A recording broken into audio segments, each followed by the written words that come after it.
Recently, Xtendly hosted one of our biggest webinars ever, with over 500 people joining us live. In under just 90 minutes, we were able to make $50,000 in revenue. Now, I'm not sharing this to show off. It's really to show you how much time and money we were able to save by using webinars instead of one-on-one sales calls. In this video, I'll show you how to get more people to actually attend your webinar. And don't worry, this strategy can work for anyone, even if you have a very small email list. If you're still unsure about webinars, let me paint a picture about how powerful they can really be to grow your business. The key point here is it doesn't matter if it's 20, 200, or 2,000 people that show up to your webinar. You don't need tons of people showing up in the beginning, because at the end of the day, anything is better than spending 1 hour of your time talking to only one prospect at a time. In the best case, let's say you do 5 one-on-one sales calls a day. If you do this every single weekday for an entire month, 5 days a week, that is 110 calls. If each call takes you 30 minutes and you're selling a $297 product and you're closing 50% of those, you're going to make $16,335 in an entire month.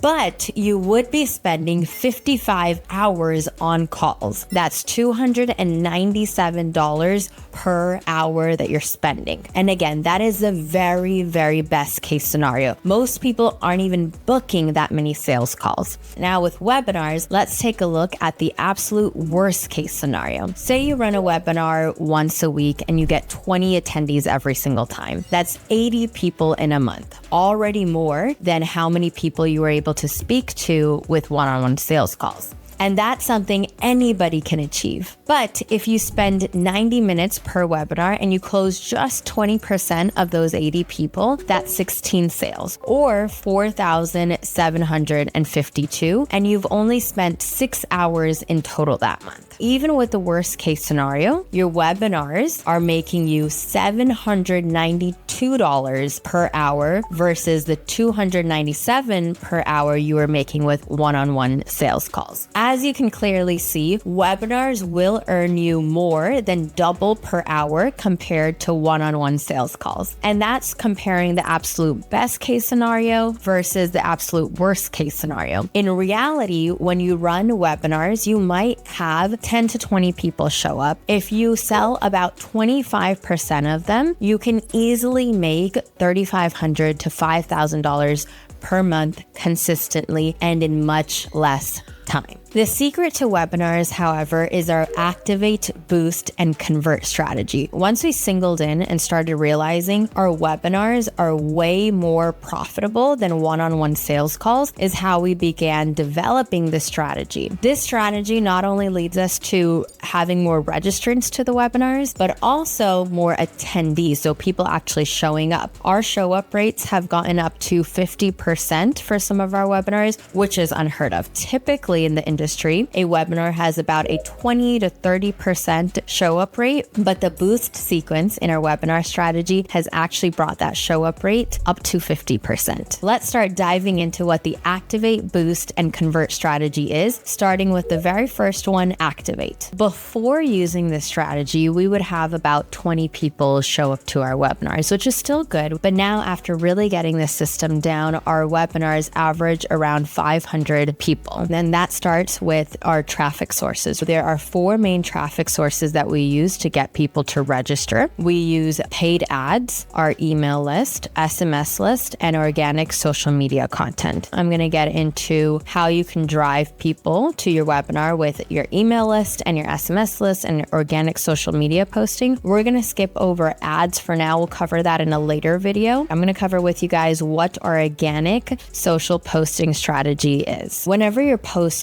organically, the key thing here, it's all about building trust. When you share something, the key is to be very honest and relatable. And one simple and effective way, even if you're just starting out, is to use comment stacking posts. Here's how it works. You're going to ask people if they'd like X, and that X is something valuable that you're offering, like a freebie or an entry into a training. And just say, comment below if you're interested. Now, this approach works really well because because you're giving something that's genuinely useful, not just pushing a sale or not just pushing them to attend your webinar. Now, why this really works is because when one person comments, the algorithm boosts your posts even further, so more and more people begin to see it. That's the whole key behind this strategy. More people comment, more people will see it. These are 3 examples of posts that we've made within our Facebook group. You can see in the very first one, we said we're hosting a free workshop to help you launch HighLevel.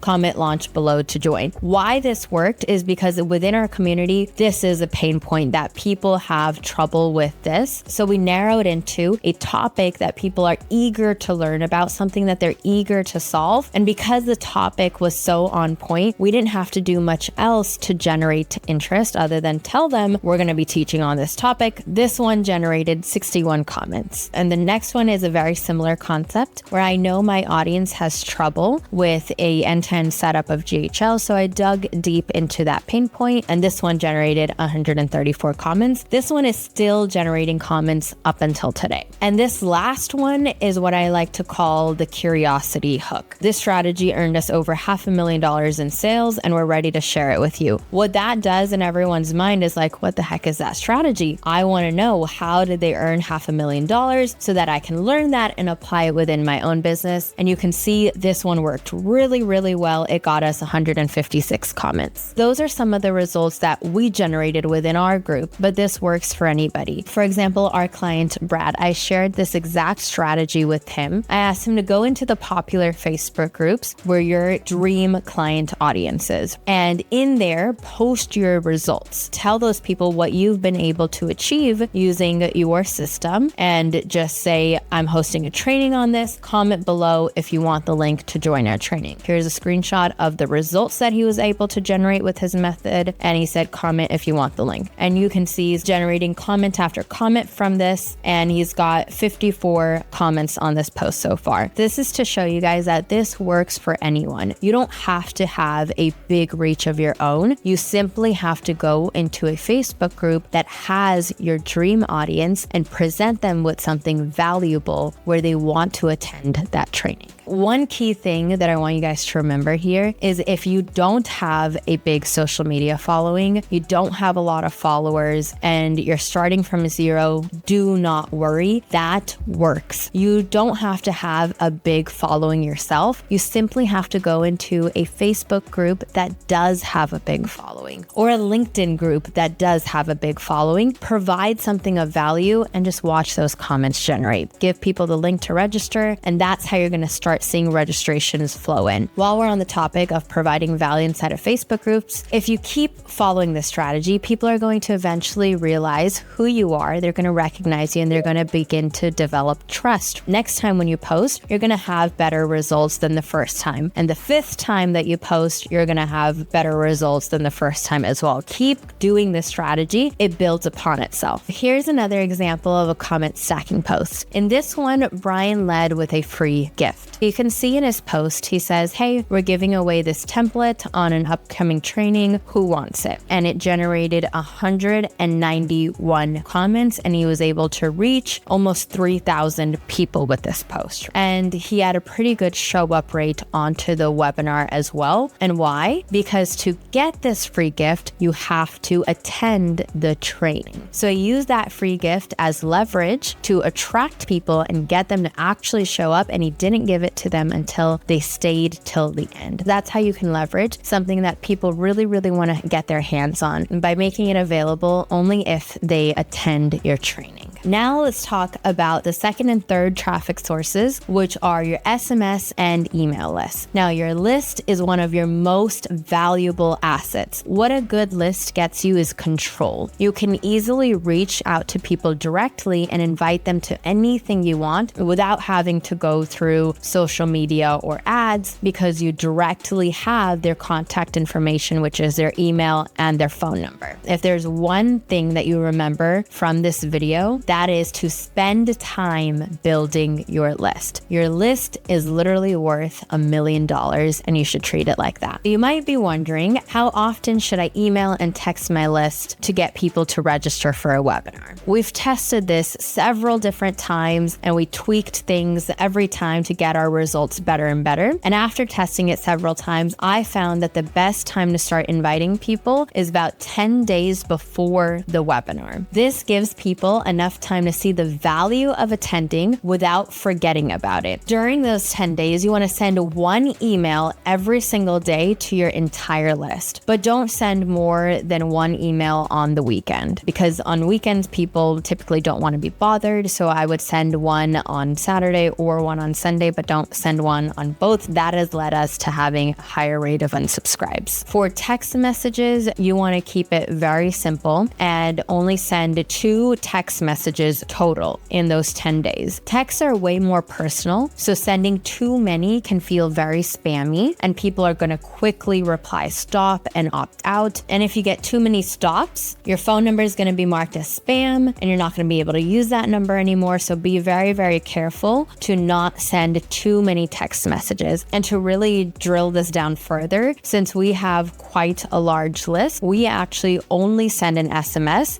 to people who have interacted with an SMS before. This ensures that I'm reaching the right people, the people who actually want to receive an SMS from us. And this helps keep our opt-out rates really, really low. And our opt-in rate for whenever we send them a text message is much higher, because again, I'm narrowing it down and making sure I'm only sending to people who want to receive a message from me. If your list is much smaller, maybe you only have 100 people or 200 people or 1,000 people on your list, then I wouldn't worry about the strategy of only sending to the people who have interacted with you before just yet. Just go ahead and send to everyone. And then you're going to begin developing that list of these high intention contacts who are interested in receiving your SMS messages. But in the beginning, when your list is really small, send to everyone and then begin narrowing down later. One key important thing when you're sending out text messages is to have opt-out language. So you can make your opt-out language anything you want. Just make sure that you have the keyword in there, which is out or stop. I made it a little fun here by saying, if you'd rather not get text from us, just reply out. No hard feelings. We still appreciate you. And funny enough, I've seen when I make the opt-out language kind of fun and quirky like this, the opt-out rate is a lot lower than if I were to just say reply stop to opt out of all future messages. Real quick before we move on to the next part, now that you know how often you should be sending SMSs and emails, if you want this all automated for you, we've actually built this entire activate, boost, and convert strategy into a snapshot to make it really easy for you to get started. Our friend Nathan actually uses this snapshot, and you can see here, he dropped in our Facebook group the other day that the webinar snapshot made it a lot easier for him to get his first webinar up and launched. And if you use this snapshot, launching a webinar is going to be a lot easier for you as well. So if you want to check it out, the link is in the description. Now that you know how often to reach out, this is the same strategy that we use at Xtendly to get hundreds of our attendees on our webinars. Now let's get into what to actually say in the emails. There are 5 main points that you want to keep in mind when you're writing your emails. The first one is that you want to paint the problem.